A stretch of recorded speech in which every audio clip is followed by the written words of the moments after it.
Hey, I'm Ryan Reynolds. Recently, I asked Mint Mobile's legal team if big wireless companies are allowed to raise prices due to inflation. They said yes. And then when I asked if raising prices technically violates those onerous two-year contracts, they said, "What the f*** are you talking about, you insane Hollywood ass?" So to recap, we're cutting the price of Mint Unlimited from $30 a month to just $15 a month. Give it a try at mintmobile.com/switch. $45 up front for 3 months plus taxes and fees. Promo rate for new customers for limited time. Unlimited more than 40 gigabytes per month. Slows full terms at mintmobile.com. 70,000 people are here, and Bob Dylan is the reason for it. Inspired by the true story. If anyone is going to hold your attention on a stage, you have to kind of be a freak. Are you a freak? Hope so.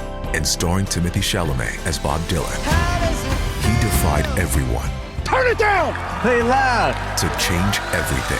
Make some noise, BD. Timothée Chalamet, Edward Norton, Elle Fanning, Monica Barbaro. A complete unknown. Only in theaters Christmas Day. Rated R. Under 17, not admitted without parent. Ba, ba, ba.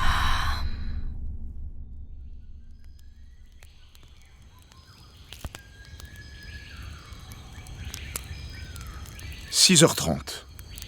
Le 4e jour commence. S'ils souhaitent faire demi-tour, aucun d'entre eux ne saurait retrouver le chemin parcouru. Ils se sont enfoncés si loin dans le cœur de la jungle que le soleil peine à transpercer la végétation. Ça et là, quelques rayons crèvent l'obscurité, comme si quelqu'un braquait des projecteurs autour du campement. Pendant que 5 hommes replient les tentes et préparent les pactages, le 6e s'occupe de faire chauffer du café, l'un des rares plaisirs que le groupe peut s'octroyer. C'est le meilleur moment de la journée. Le reste se résume à marcher, transpirer, avoir soif et pester contre l'humidité. En 1895, l'Angleterre est en pleine révolution industrielle. Et comme beaucoup de ses voisins européens, elle jette son dévolu sur l'Amazonie pour se procurer du caoutchouc, matière première indispensable au développement de son industrie automobile, et essentielle dans la fabrication des câbles électriques de ses nouveaux réseaux de télégrammes. Les services secrets britanniques envoient donc régulièrement des missions de reconnaissance au Brésil. Cartographes, biologistes et géologues sont escortés par de petites équipes mobiles sur des expéditions de plus en plus nombreuses. Pedro serre les hommes les uns après les autres, puis les observe du coin de l'œil. Il ne voit aucune différence entre eux et lui. Ou plutôt si. Ils se pensent meilleurs qu'eux, en tout point. Ils se croient tous si importants, se permettant de le regarder de haut. Lui, le simple cuisinier de l'expédition. Mais derrière les airs assurés qu'ils se donnent, ils ne font que se plaindre continuellement du voyage et radotent tous les soirs en évoquant la mère patrie qui leur manque. Pedro se lève, tendant l'oreille et scrutant les alentours. Il se rend compte que la forêt s'est faite plus silencieuse depuis quelques instants. Les singes se sont tus. Il se passe quelque chose. Portant sa main droite à sa ceinture, Pedro fait quelques pas pour s'éloigner du feu. « Hé, Pedro, tu pars sans faire la vaisselle ?»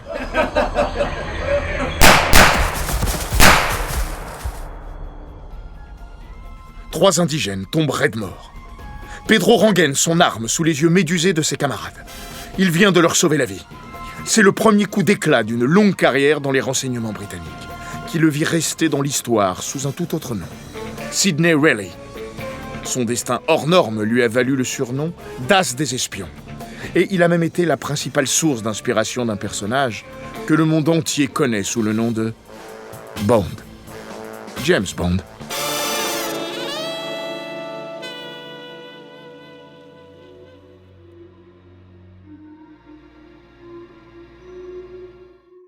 Bonjour, je suis Florian. Bienvenue dans Les Fabuleux Destins. Cet épisode est le premier que nous consacrons à Sidney Reilly. De 1890 à 1925, cet espion britannique aux 1000 vies s'est aventuré dans les conflits les plus dangereux de l'entre-deux siècles, traînant une réputation d'agent double et de tueur à l'efficacité mortelle. Aujourd'hui, je vous parlerai de sa jeunesse mystérieuse et de son recrutement dans les services secrets de Sa Majesté.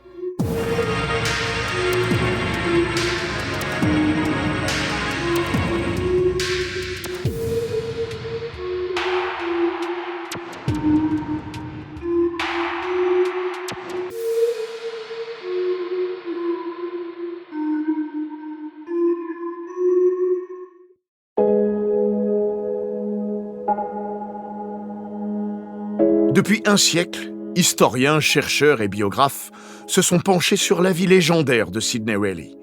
Ils sont des dizaines, toutes nationalités confondues, à s'être plongés dans les archives britanniques, russes, japonaises et américaines pour résoudre les mystères de son existence. Et ne sont que très rarement tombés d'accord. Chaque détail cache un labyrinthe, qui en cache un autre, puis un autre, et ainsi de suite, consolidant le fantasme de l'espion insaisissable au fil des décennies. Sa naissance est par exemple déjà sujette à des divisions. Si l'on en croit un dossier de la police secrète soviétique rédigé en 1925, il aurait vu le jour sous le nom de Zygmunt Markovitch Rosenblum, le 24 mars 1874 à Odessa, un pont de la mer Noire dans l'empire russe de l'empereur Alexandre II. Une autre source affirme pourtant qu'il est né un an plus tôt, à Kherson, sous le nom de Georguy Rosenblum, de l'union d'un marin et d'une femme noble appauvrie. Pour ne rien arranger, Reilly lui-même a cultivé le mystère de ses origines, changeant de version plusieurs fois dans sa vie en fonction de ses interlocuteurs. Il a prétendu être le fils d'un pasteur irlandais émigré en Russie, aussi bien que celui d'un aristocrate russe lié à la cour impériale. Aujourd'hui encore, le mystère reste entier. Ce qui semble sûr, c'est qu'après des études de chimie et suite à un différend avec son père, il quitta sa terre natale vers l'âge de 20 ans pour voyager, posant finalement ses valises au Brésil en 1895, où il se fit appeler Pedro. On pense que c'est à ce moment-là qu'il réussit à s'engager en tant que cuisinier sur une mission de reconnaissance britannique au cœur de l'Amazonie. Mission au cours de laquelle il éblouit son supérieur par sa témérité et la précision létale dont il faisait preuve, arme à la main. En récompense, Rosenblum aurait obtenu 1500 livres sterling et un billet pour l'Angleterre, assorti d'un passeport anglais.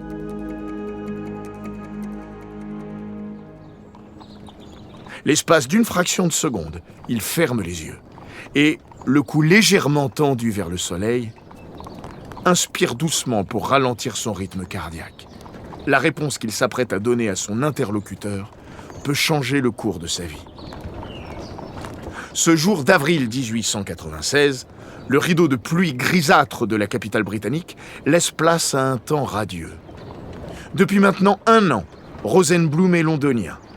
Le moins que l'on puisse dire, c'est que sa nouvelle vie lui plaît. Il jouit d'un quotidien très animé, mais le commerce de médicaments qu'il a créé, pourtant lucratif, ne suffit pas à financer son train de vie particulièrement coûteux.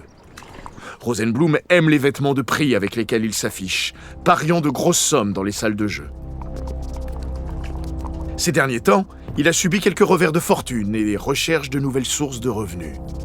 L'homme qui se trouve en face de lui porte un chapeau melon, un long manteau sombre et une élégante moustache noire. Ses yeux laissent soupçonner une vive intelligence et ses choix de mots concis vont droit au but. Pas étonnant qu'il soit l'un des principaux responsables de la police londonienne. La réputation de Rosenblum est arrivée à ses oreilles, et cette année-là, les intérêts des deux hommes se rejoignent parfaitement. L'un a besoin d'argent, l'autre cherche à recruter un informateur qui puisse approcher les cercles d'immigrés russes. Après une brève réflexion, Rosenblum accepte. C'est le début de sa collaboration avec le surintendant de la Special Branch, qui dirigera plus tard le Secret Service anglais. Un homme qui porte le nom de William Melville, mais que tout le monde appelle simplement M.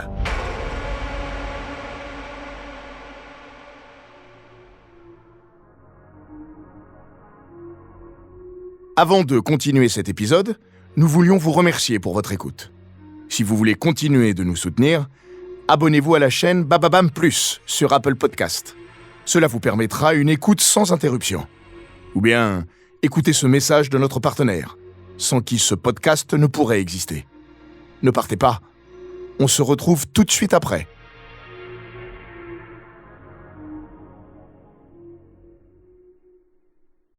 This episode is brought to you by AWS. Amazon Q Business is the new generative AI assistant from AWS. Many tasks can make business slow, like wading through mud. Help! Luckily, there's a faster, easier, less messy choice. Amazon Q can securely understand your business data to help you streamline tasks, like summarizing quarterly results or doing complex analyses in no time. Q got this. Learn what Amazon Q Business can do for you at aws.com/learn more.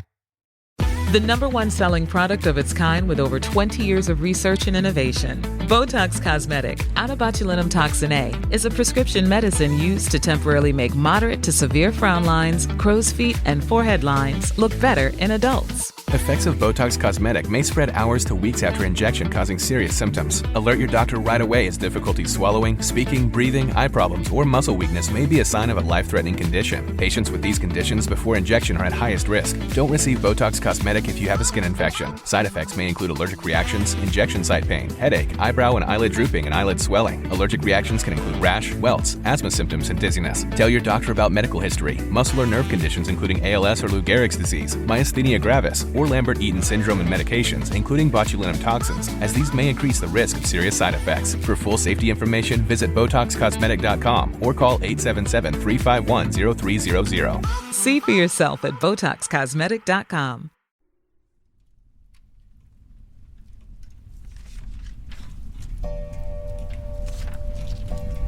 Ils sont assis l'un en face de l'autre, dans deux larges fauteuils de cuir disposés près de la cheminée. Et il ne s'agit là que d'un des salons du manoir. Autour d'eux, des étagères en chêne massif couvrent les murs du sol jusqu'au plafond, tandis qu'au-dessus de l'âtre, les trophées de chasse cloués dans la pierre semblent dévisager le visiteur d'un regard menaçant. Mais lui ne se laisse pas intimider. Rosenblum se nomme désormais Sidney Riley. Cette nouvelle identité lui a été fournie au début de sa collaboration avec les services de renseignement de Scotland Yard. En parallèle de cette activité, qui reste secondaire le temps de faire ses preuves, son commerce de médicaments continue de prospérer. En 1898, il prend l'habitude de se rendre régulièrement chez le révérend Thomas. Les mauvaises langues disent d'ailleurs à l'époque qu'il y est comme chez lui. Plusieurs fois par semaine, en sa qualité de pharmacien, Riley se présente au manoir pour examiner le vieil homme, dont l'état de santé décline dangereusement. Mais dans le quartier, on pense que ce qui intéresse réellement notre homme, ce n'est pas le révérend, mais plutôt sa femme, très belle et bien plus jeune que lui. Les rumeurs voyaient juste. Riley et la jeune Margaret entretenaient en effet une liaison au nez et à la barbe du mari de cette dernière, bien trop faible pour se rendre compte de quoi que ce soit. « Veuillez signer ici, révérend, et là !» Je vous remercie, tout est en ordre. Le 4 mars 1898, le révérend Hugh Thomas, craignant de ne plus pouvoir combattre la maladie très longtemps, se rend chez le notaire pour modifier son testament. Margaret devient l'exécutrice de ses dernières volontés. Il sera retrouvé mort dans son lit une semaine plus tard, laissant sa femme à la tête d'une fortune colossale, s'élevant à 800 000 livres sterling, soit 40 millions d'euros actuels. L'avenir qui s'offre aux deux amants s'annonce radieux, mais l'enchaînement de la modification testamentaire et du décès pose question. À cela s'ajoute le fait que le médecin légiste, un certain T.W. Andrews, conclut à l'époque qu'une angine foudroyante avait eu raison du révérend, déclarant par là qu'une enquête n'était pas nécessaire. Les archives indiquent pourtant qu'il n'existait aucun médecin du nom de T.W. Andrews en Grande-Bretagne cette année-là. Et, plus suspect encore, la description de ce mystérieux médecin correspondait, selon les domestiques du manoir, à celle de Sidney Riley, l'amant de madame, avec laquelle il se maria très peu de temps après.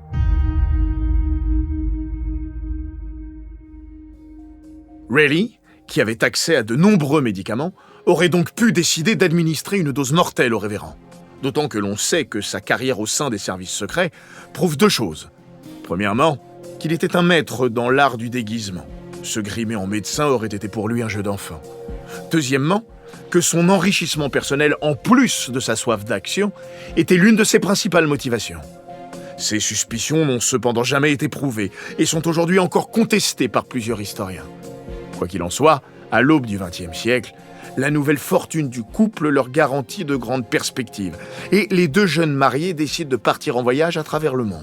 Ce qui tombe parfaitement bien, car c'est à ce moment-là que Sidney Riley se voit confier une mission particulièrement dangereuse en Russie, alors que le pays se prépare à un conflit majeur.